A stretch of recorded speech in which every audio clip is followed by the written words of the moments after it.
Here's my answer to a deep, existential question and the perfectly unexpected truth to it. I'm Brian Ford. Welcome to Self-Improvement Daily. Last week, I was kayaking with my mom and noticed that the kayak had a tendency to veer left.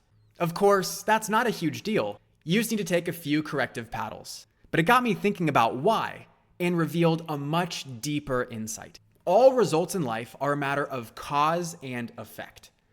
A certain input produces a certain output.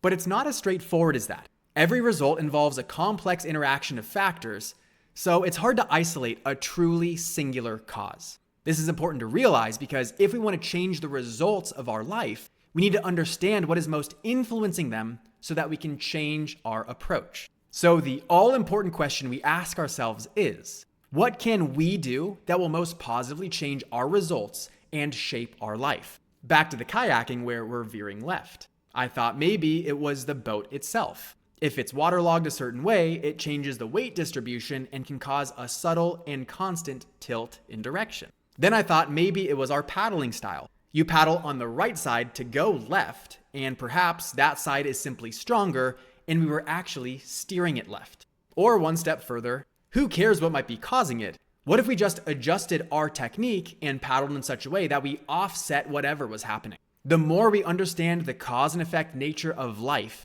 the better we can direct the results of it. And the biggest limiting factor to that whole process is our awareness. We don't know for certain what works or what doesn't. We don't know all the things that need to be considered when trying to figure something out. We can only draw our best conclusion from the limited amount of information we have. That's the ironic part of this whole story. As my mind was consumed dissecting the details of this instance, fascinated to understand the cause and effect, we turned around and the kayak started veering right instead. With that new information, the reason became obvious. The tide was simply pushing us toward shore, which was beyond our control. I'm Brian Ford, and you grew today. Let's do it again tomorrow on Self-Improvement Daily.